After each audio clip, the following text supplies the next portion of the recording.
पहले Israel Hamas, फिर Israel Hezbollah और अब एक नए संघर्ष की आशंका। पश्चिमी एशिया में हालात गंभीर होते जा रहे हैं।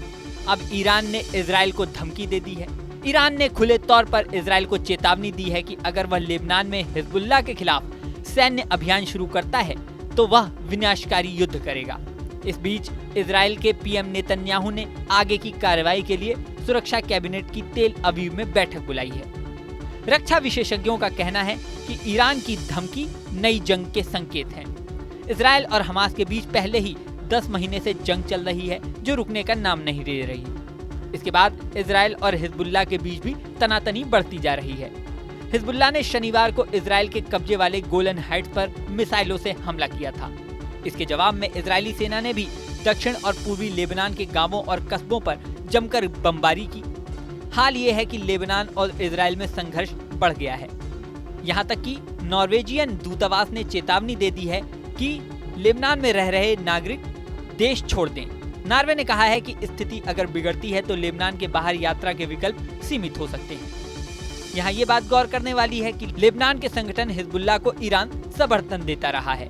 हिजबुल्ला ने पिछले करीब 10 महीने में इजराइल पर अब सबसे बड़ा हमला किया है। आतंकी संगठन ने लेबनान के गोलन हाइट्स से फुटबॉल ग्राउंड पर रॉकेट दागे। इस हमले में 12 लोगों की मौत हो गई जबकि 30 लोग घायल हैं। टाइम्स ऑफ इजराइल के मुताबिक मरने वाले में ज्यादातर बच्चे हैं जिनकी उम्र 10 से 20 साल के बीच है। इस हमले की सूचना मिलते ही अमेरिकी दौरे पर गए हुए इजरायली प्रधानमंत्री बेंजामिन नेतन्याहू तुरंत अपने देश वापस लौट आए।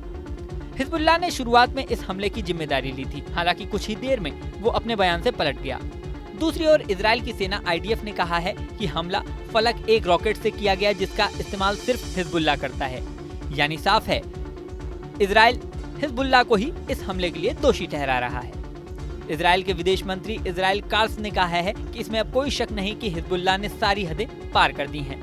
हम इसका जवाब जरूर देंगे। हम आतंकी संगठन के साथ जंग शुरू होने के बेहद करीब हैं। दूसरी ओर हिजबुल्ला के नेता हसन नसरल्ला ने इजरायली एयरपोर्ट और साइप्रस पर हमले की धमकी दी है।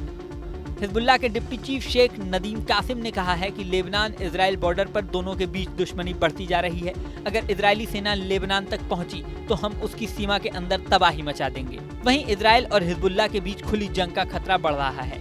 माना जा रहा है कि दोनों पक्षों में कभी भी जंग का ऐलान हो सकता है, लेकिन ईरान की धमकी के बाद स्थिति और ज्यादा खतरनाक हो गई है। सुरक्षा विशेषज्ञों का दावा है कि ईरान और इजराइल में अगर जंग हुई तो ये और भी ज्यादा घातक होगी, क्योंकि हमास और हिजबुल्ला सिर्फ कट्टरपंथी संगठन है, लेकिन ईरान एक देश है। ईरान ही हिजबुल्ला को समर्थन देता है। ऐसे में इजराइल और ईरान के बीच जंग का मतलब है 2 देशों के बीच बड़ी जंग और पश्चिमी एशिया में और बड़ा संघर्ष।